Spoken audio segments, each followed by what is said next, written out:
மாணிக் டிவியின் அன்பார்ந்த பொக்கிஷ கண்மணிகளே வணக்கம்.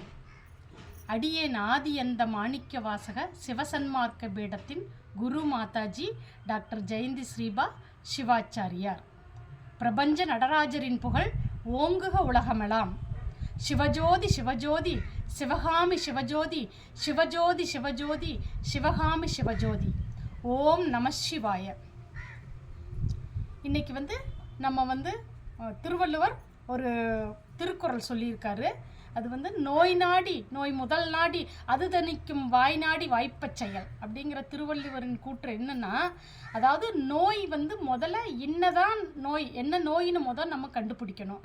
அதுக்கு பிறகு அந்த நோய் எந்த காரணத்தினால வந்துச்சு அப்படிங்கிறது, அதாவது அதோட root cause, we must find out the root cause. எந்த காரணத்தினால வந்துச்சு அது தணிக்கிறது, அந்த நோயை எப்படி தணிக்கணுங்கிற முறையை நம்ம தெரிஞ்சுக்கணும். அந்த தணிக்கிற முறையும் கூட நம்ம உடம்புக்கு, அதாவது அவங்கவுங்களோட உடம்புக்கு ஒத்து போகுதா அப்படின்னு தெரிஞ்சுக்கிட்டு தான் எல்லா வழிமுறைகளும் மருத்துவத்துக்கூட தீர்வை காண முடியும். இதைப்படி பார்க்கும்போது இன்னைக்கு நாம் எதை பற்றி பார்க்க போகிறோன்னா, இப்போது உலகத்திலேயே இதுலேயே நிறைய அச்சுறுத்திட்டு இருக்கிற கொடூரமான 3 வைரஸை பற்றி பார்க்க போகிறோம். இது எல்லாமே ஜூனாட்டிக் வைரஸ்.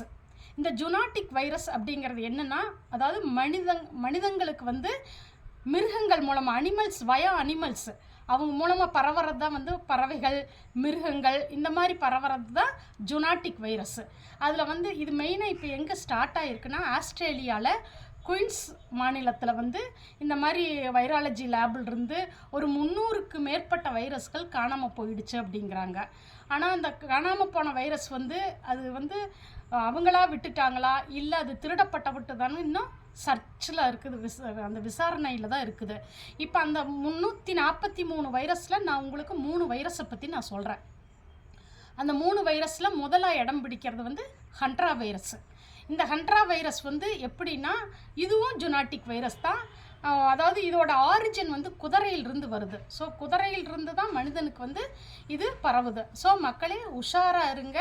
இந்த மாதிரி அனிமல்ஸ் கூட பழகும்போதோ அதுக்கு தொடும்போதோ இதையெல்லாம் நீங்கள் பார்த்து கேர்ஃபுல்லாக நீங்கள் ஹேண்டில் பண்ணணும். இப்போ இந்த ஃபஸ்ட்டு வைரஸ், இந்த ஹென்ட்ரா வைரஸ் என்ன பண்ணுதுன்னா, உங்களுக்கு பல்மரி சிம்டம்ஸ் எல்லாம் நிறைய ஏற்படுத்துது. பல்மரி சிம்டம்ஸுக்கும் போது மெயினாக நம்மளோட மூச்சு குழாய்களுக்கு அலர்ச்சி ஏற்படுத்துது, மூச்சு சம்மந்தப்பட்ட பிரச்சனை. நீங்கள் ஆல்ரெடி பார்த்துருப்பாங்க கொரோனா வைரஸ், அதாவது COVID-19 மக்கள் மூச்சு விடவே திணறப்பட்டுட்டு எவ்வளவு கஷ்டங்களை நம்மலாம் அனுபவிச்சோங்கிறது உங்களுக்கே தெரியும். அதே மாதிரி தான் இதுலேயும் பல்மரி சிம்டம் அதுக்கு மேலேயே அதிகபட்ச உச்சத்தில் இந்த ஹென்ட்ரா வைரஸ் அதோட தாக்குதலில் கொடுக்குது. அது இல்லாமல் ரெண்டாவது நியூரலாஜிக்கல் எஃபெக்ட்ஸ் கொடுக்குது. நரம்பு சம்பந்தமான நரம்பு மண்டல பிரச்சனைகளை இது உருவாக்குறது. அதனால் இந்த ஹென்ட்ரா வைரஸும் ஒரு கொடூரமான வைரஸ் தான்.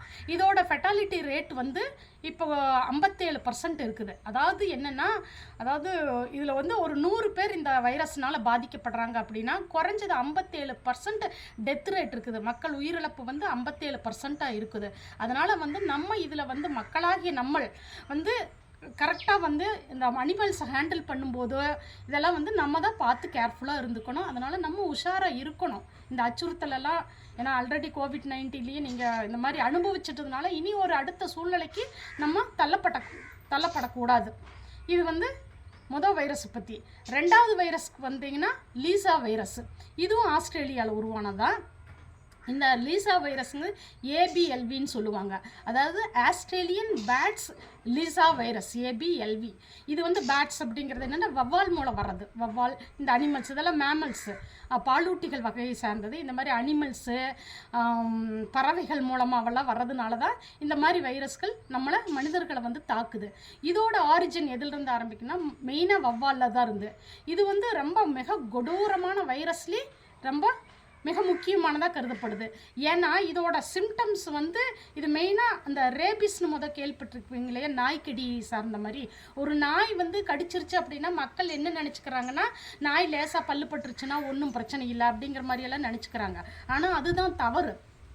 அதில் என்னென்னா, நாய் கடிச்சிட்டாலோ, நாயோட சலைவா அதாவது எச்சில் பட்டுட்டாலோ, சும்மா நாய் நம்மளை லிக் பண்ணுனா கூட கேர்ஃபுல்லாக இருக்கணும். உடனடியாக போய் நம்ம வந்து ஹாஸ்பிட்டலில் இன்ஜெக்ஷன் பண்ணிக்கிறது, அதாவது தடுப்பூசிகள் இப்போ ரேபிப்பூர் அந்த மாதிரியெல்லாம் நிறைய தடுப்பூசிகள் வந்துருச்சு. முன்ன பழங்காலம் மாதிரி இல்லை, இப்போ வந்து now we are in a developed ஸ்டேஜில் இருக்கிறதுனால இப்போ அந்த ஊசிகளை வந்து நம்ம போட்டுக்கிறதுனால தான் அதுக்கும் கேட்டகரி வைஸாக பிரிச்சுருக்குறாங்க. ஒவ்வொரு கேட்டகரி 1, கேட்டகரி 2, கேட்டகரி 3ன்னு சொல்லி பிரிச்சுருக்குறாங்க. அதுக்கு தகுந்த மாதிரி டாக்டர்ஸ் வந்து உங்களுக்கு எல்லா ஷெட்யூலையும் சொல்லுவாங்க எப்படி எப்படி போடணுங்கிறது எல்லாம். நாய் லேசாக கடிச்சிருச்சுன்னா லேசாக பொறாண்டிருச்சுன்னா கூட கண்டிப்பாக இன்ஃபெக்ஷன் தான். ஸோ இந்த ரேபிப்பூர் வைரஸை ஒத்து போனது தான் சிமிலர், அதே மாதிரி இருக்கிறதா இந்த நம்ம சொன்ன லீசா வைரஸ் என்ன பண்ணுதுன்னா அதே மாதிரி ரேபிப்பூர் மாதிரியே என்ன பண்ணுதுன்னா நம்மளோட நரம்பு மண்டலங்களை எல்லாம் பாதிக்குது. அதாவது ரேபிஸ் வைரஸ் எப்படி குணப்படுத்த முடியாத சூழல், ஏன்னா இதுக்கு வந்து இன்னும் மருந்து கண்டுபிடிக்க கிடையாது.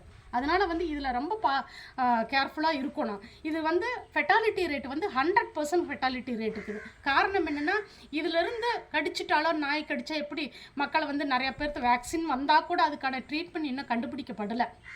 அப்போ என்னென்னா அதிலிருந்து நம்ம எப்படி தப்பிக்கணும், அப்போ அனிமல்ஸ்கிட்ட நம்ம எப்படி ஹேண்டில் பண்ணணும், நம்ம எப்படி அதிலிருந்து விலகி இருக்கணுங்கிறதெல்லாம் நம்ம குழந்தைகளுக்கும் கற்றுக் கொடுக்கணும், நம்மளும் அதிலிருந்து ப்ரிவென்ட் பண்ணி பாதுகாத்துக்கணும். அப்போ இந்த ரேபிஸ் வைரஸ் வந்து நம்மளால் கட்டுப்படுத்த முடியாதனால அதோட சிம்டம்ஸ் என்னென்னா மெயினாக வந்து இந்த மாதிரி பல்மரி சிம்டம், ரெஸ்பிரேட்டரி சிம்டம்ஸும் வரலாம். ரேபிப்பூருக்கு மெயினாக என்னென்னா ஹைட்ரோஃபோபியா தான். ஹைட்ரோஃபோபியானா தண்ணி கண்டால் அவங்களுக்கு அலர்ஜி மாதிரி இருக்கும். அதே மாதிரி நாய்க்கான அந்த சிம்டம்ஸு பால்பிட்டேஷன், இந்த மாதிரி எல்லா வகையான சிம்டம்ஸுமே, ஃபீவர் எல்லாமே வரும். அதனால் அதிலிருந்து நம்ம பாதுகாப்பாக இருந்தோம்னா ரேபிஸ்ங்கிற அந்த நோய்க்கு வந்து நம்ம தள்ளப்படாமல் இருப்போம். இது வந்து 100% ஃபெட்டாலிட்டி ரேட் இருக்கிறதுனால 100% இதில் வந்து சாவு தான். இதுக்கு வந்து எந்த ஒரு மருந்துமே இன்னும் வந்து உலகத்தில் கண்டுபிடிக்கப்படலை. வேக்சின் கொடுத்துருக்குறாங்க, ஆனால் வேக்சினும் ஃபாலோ அப்பில் வந்துட்டுருக்குது. ஆனால் ஒன்ஸ் அஃபெக்ட் ஆகிட்டாங்கன்னா அது வந்து நரம்பு மண்டலங்களை பூரா பாதிக்கும்.